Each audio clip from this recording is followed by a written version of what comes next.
से इस निगम का सबसे पहला हरियाणा का निगम का गठन किया गया था। 25 वार्ड इसमें बनाए गए थे और परिसीमन के बाद में ये आगे अब 40 वार्ड में तब्दील हो चुका है। तो हरियाणा का आज ये सबसे बड़ा निगम है और ऐसे में जो चुनाव प्रचार लगातार जो तमाम राजनीतिक पार्टियों की तरफ से या निर्दलीय प्रत्याशियों की तरफ से किया गया था, ठीक 6 बजे वो थम गया है। अब जो प्रचार का शोर है वो थम चुका है, लेकिन जो उम्मीदवार हैं वो डोर टू डोर कैंपेन कर सकते हैं, लेकिन कोई बड़ी जनसभा या जलसा इस तरह का नहीं कर सकते जिसमें माइक लगे हों या काफी तादाद में लोगों को इकट्ठा किया गया हो। हाँ, लेकिन 1 to 1 जाकर वो लोगों से मिल सकते हैं, वोट मांग सकते हैं, क्योंकि वोटिंग समाप्त होने से 48 घंटे पहले ये जो चुनाव प्रचार है वो पूरी तरह से बंद कर दिया जाता है। और अब जो कानून है वो प्रशासन के हाथ में है, निर्वाचन आयोग के हाथ में है कि अब जो चुनाव जो प्रचार हुआ है उसके बाद में जो वोटिंग होनी है वो शांतिपूर्ण और निष्पक्ष तरीके से हो।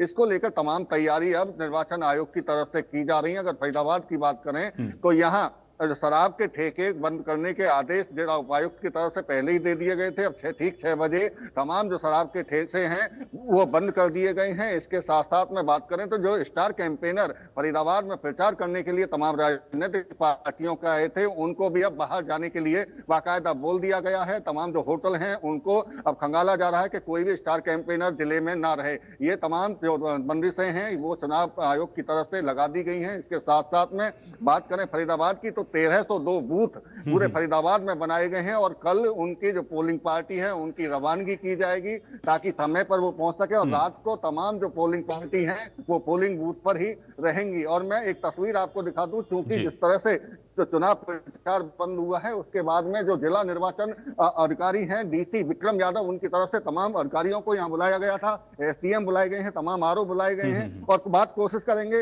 आपसे बात करेंगे एसडीएम साहब, आप त्रिलोक जी हैं, उनसे बात करें। मीटिंग हुई है आपकी, अभी समाप्त हुई है, क्या मीटिंग में एजेंडा रहा और चुनाव प्रचार जैसे समाप्त हुआ है अब क्या प्रक्रिया आगे की?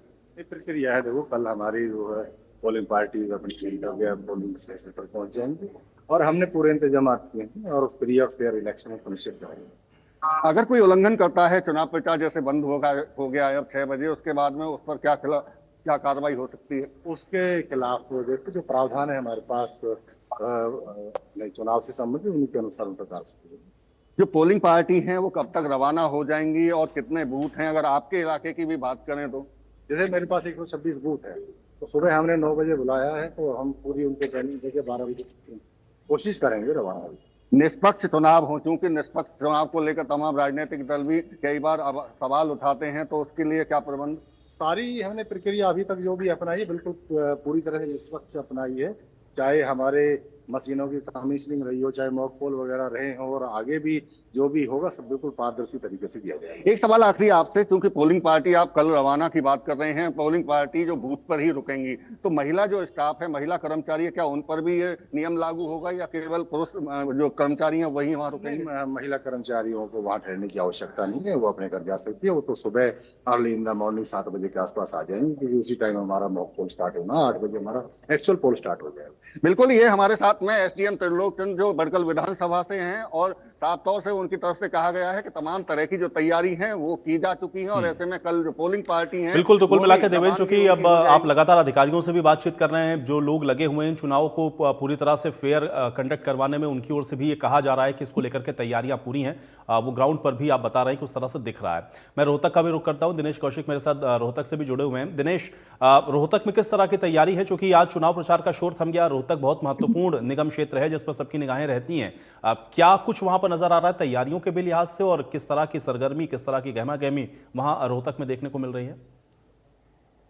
बिल्कुल, देखिए अगर रोहतक की बात करें तो पूरे हरियाणा में सबसे हॉट जिला रोहतक माना जा रहा है, क्योंकि यहाँ पर भूपेंद्र सिंह हुड्डा का गढ़ माना जा रहा है। और वो भी क्यों ना हो, अभी हाल ही में जो विधानसभा के चुनाव हुए थे और रोहतक जिले की 4 विधानसभा सीटों पर भूपेंद्र सिंह हुड्डा का कब्जा, यानी कांग्रेस के जो एमएलए है वो विजयी हुए हैं। ऐसे में भाजपा के सामने जो चुनौती वो ये रहेगी कि भूपेंद्र सिंह हुड्डा का गढ़ कैसे तोड़ा जाए, और इसी को लेकर जो पूरी कैबिनेट है वो रोहतक में प्रचार करने के लिए आई। यहाँ तक कि मुख्यमंत्री स्वयं आए और दिल्ली की मुख्यमंत्री को भी आना था, लेकिन किसी कारणवश वो नहीं आ पाई। तो रोहतक पर विशेष फोकस भाजपा का यहाँ पर रहा है, क्योंकि यहाँ पर चारों विधानसभाओं का गढ़ तोड़ना है तो कम से कम भाजपा को जो रोहतक मेयर की जो सीट है वो उस पर कब्जा करना जरूर होगा। और इसी को लेकर जो कांग्रेस है वो अपना वर्चस्व स्थापित रखने के लिए जी तोड़ मेहनत कर रही है। हालांकि कांग्रेस की तरफ से दीपेंद्र सिंह हुड्डा ही एक ऐसे अकेले मात्र नेता है जो कि रोहतक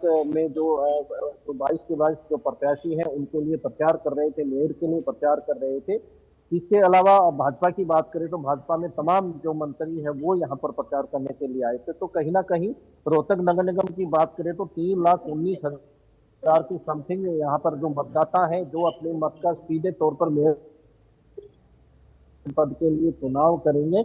और रोहतक नगर निगम का ये तीसरा चुनाव होगा बनने के बाद, और 3 विधानसभा क्षेत्रों से बनकर, जहां पर पूर्व मुख्यमंत्री भूपेंद्र सिंह हुड्डा का विधानसभा क्षेत्र गड्डी सांपला किलोई का एक हिस्सा यहाँ पर आता है, और कल्याण से जो विधायिका है कांग्रेस के सांपला कटक उसका एक हिस्सा आता है, और रोहतक में खुद जो बीबी बतरा है कांग्रेस के विधायक है उनका हिस्सा, यानी कि 3 विधानसभा क्षेत्रों से मिलकर ये जो विधानसभा बना था। और यहाँ पर जो है 3,19,000 मतदाता सीधे तौर पर मेयर पद का चुनाव करेंगे।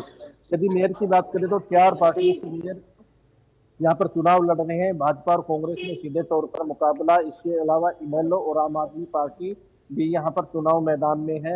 आम आदमी पार्टी की तरफ से सुशील गुप्ता चुनाव प्रचार के लिए आए थे, लेकिन खास बात यह है कि इनेलो की तरफ से कोई बड़ा चेहरा चुनाव प्रचार के लिए अपने प्रत्याशी के लिए यहाँ पर नहीं आया है। तो कहीं ना कहीं ये दोनों ही पार्टियां अपने आप को बैक फुट पर देख रही हैं, लेकिन जीत का दावा सभी दल अपने अपने तरीके से कर रहे हैं। बिल्कुल देवेंद्र, देखिए तैयारियां तो अब चूंकि आप वहां पर हैं, मौजूद हैं, अधिकारी भी बता रहे हैं, और जाहिर है क्योंकि प्रशासन तो लगा है कि भाई जो फेयर इलेक्शन है उसको कंडक्ट कराएं। लेकिन फरीदाबाद में जो पूरा कैंपेन चला, और खासतौर से चूंकि ये सबसे बड़ा निगम है, सबसे ज्यादा हम लोगों ने देखा कि फरीदाबाद को लेकर के चर्चा भी बड़ी होती रही। क्या कुछ ग्राउंड पर वहां पर नजर आ रहा था? क्या बड़ा दिलचस्प दिख रहा है इस बार देवेंद्र निगम का ये चुनाव, निकाय का ये चुनाव?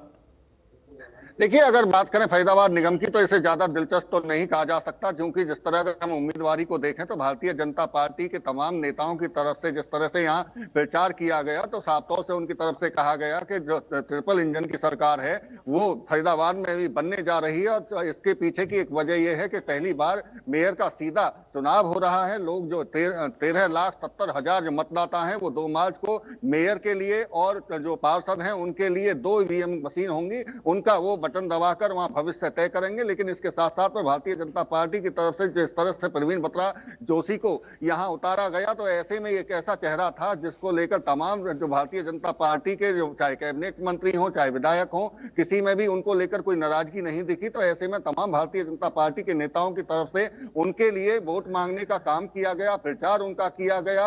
और दूसरी तरफ क्योंकि कांग्रेस को जैसे कि पहले से ही कहा जा रहा था कि वो चेहरा ढूंढने की कोशिश कर रहे थे, और आखिरी क्षण में लता चंदीला को यहां से उन्होंने मैदान में उतारा। लेकिन जिस तरह सवाल भारतीय जनता पार्टी के तमाम, चाहे मुख्यमंत्री हो चाहे प्रदेश अध्यक्ष हो चाहे कैबिनेट मंत्री और केंद्रीय मंत्री हो, उनकी तरफ से कहा गया कि मैदान बिल्कुल खाली है। और कहीं ना कहीं इस बात को लेकर वो साबित भी करते हुए दिखाई दिए कि कोई भी कांग्रेस का बड़ा चेहरा चुनाव प्रचार में दिखाई नहीं दिया। ये अलग बात है कि कल दीपेंद्र सिंह हुड्डा कुछ जगह पर पहुंचे थे, उससे पहले चौधरी उदय भान जो प्रदेश अध्यक्ष है कांग्रेस के, उनकी तरफ से प्रचार किया गया। लेकिन और जो चेहरों की उम्मीद थी और जो कांग्रेस के प्रत्याशी खुद चाह रहे थे कि बड़े नेता कांग्रेस के इस चुनाव प्रचार में आए और उनके लिए प्रचार करें, तो ऐसी स्थिति देखने को नहीं मिली। तो दूसरी तरफ भारतीय जनता पार्टी, चूंकि कहा जाता है भारतीय जनता पार्टी को लेकर के कोई भी चुनाव को पार्टी हल्के में नहीं लेती, और इसी की वजह है कि तमाम बड़े, चाहे मनोहर लाल खट्टर की बात करें, चाहे मुख्यमंत्री नायब सैनी की बात करें, इसके अलावा केंद्र के नेता और प्रदेश के मंत्री भी पूरी कैबिनेट प्रचार अभियान में जुटी हुई दिखाई दी, तो कहा जा सकता है। और भारतीय जनता पार्टी के तमाम बड़े नेताओं की तरफ से दावा अब यहां तक फरीदाबाद को लेकर किया जा रहा है कि भारत में सबसे बड़ी जीत मेयर की लखनऊ में हुई थी, लेकिन उस रिकॉर्ड को तोड़ने की तैयारी फरीदाबाद में कार्यकर्ताओं से लेकर तमाम बड़े नेता करते हुए दिखाई दे रहे हैं, और इस बात का वो दावा भी कर रहे हैं। तो कांग्रेस की तरफ से भी हालांकि जरूर जीत का दावा किया जा रहा है, लेकिन इससे पहले तमाम जो प्रत्याशी थे जो मैदान में उतारे थे, हालांकि 40 प्रत्याशी कांग्रेस की तरफ से नहीं उतारे गए थे, केवल 42 प्रत्याशियों को उतारा गया था।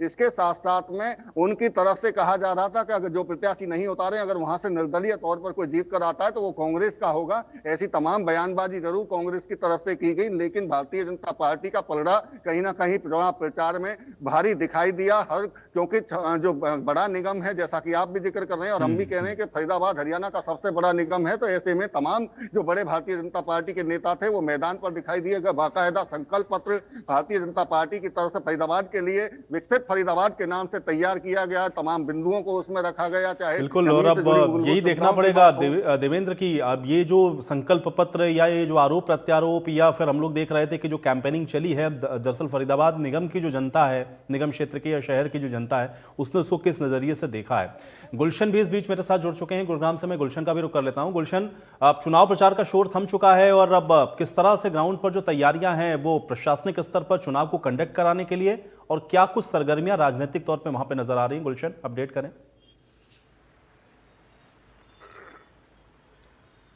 बिल्कुल, चुनाव प्रचार अब थम गया है। तमाम प्रत्याशियों ने डोर टू डोर प्रचार किया, शक्ति प्रदर्शन दिखाया, घर घर दस्तक दी, लेकिन आज से जो प्रचार है वो थम गया है। अब आप आगे जो जिला प्रशासन की जिम्मेदारी है कि अब जो चुनाव है वो शांतिपूर्ण ढंग से हो। इसके लिए लगातार जिला निर्वाचन अधिकारी ने बैठकें ली अधिकारियों के साथ, और अब लगभग 333 पोलिंग पार्टियां जो है कल से अपने अपने बूथ पर रवाना होंगी। अगर मैं गुरुग्राम जिले की बात करूं तो गुरुग्राम जिले में टोटल 1109 बूथ है, जिसमें गुरुग्राम नगर निगम में 905 बूथ है, मानेसर नगर निगम में 96 बूथ है, सोहना नगर परिषद में 47 बूथ है, नगर परिषद पटौदी जाटोली मंडी में 45 बूथ है, और नगर पालिका फरूख नगर में 16 बूथ है। तो टोटल 1109 ये पोलिंग पार्टियां जो है वो बनाई गई हैं। अब उनको रवाना जो है वो कल सुबह हो जाएंगी, और उनके लिए तमाम जो व्यवस्थाएं हैं वो गुड़गांव के जो सेक्टर 14 के गवर्नमेंट गर्ल्स कॉलेज है, पहले की तरह जो है वहीं पर ही तमाम सुविधाएं व्यवस्थाएं वहां पर की हुई हैं। लगातार जिला निर्वाचन अधिकारी अब उनके साथ बैठ के कर जो है तमाम पोलिंग पार्टियों को प्रशिक्षण भी दिया गया कि कैसे जो है इस बार वोटिंग करानी है, क्योंकि सबसे बड़ा टास्क इस बार प्रशासन का ये भी है और बड़ा एक चैलेंज भी है कि इस बार 2 ईवीएम मशीनें होनी है। एक ईवीएम मशीन जो भी पार्षद पद के जो उम्मीदवार हैं वो जो चुनाव लड़ रहे हैं उनके लिए अलग वोट होगा, इसके अलावा जो मेयर और चेयरमैन है उनके लिए अलग वोट होगा। तो इसलिए 2 मशीनें होंगी। अब एक व्यक्ति कोई भी मतदाता है वो अब अपने बूथ पर जाएगा तो उसको 2 मशीनों पर वोट डालनी पड़ेगी। तो कई बार अक्सर हमें जब भी हम वोट डालते हैं तो हम एक मशीन पर वोट डाल करके वापस बाहर आ जाते हैं, लेकिन इस बार 2 मशीनों पर वोट डालने के बाद कितना बड़ा चैलेंज प्रशासन के लिए भी रहने वाला है और आम जनता को जागरूक करना भी इसके लिए बेहद ज़रूरी है।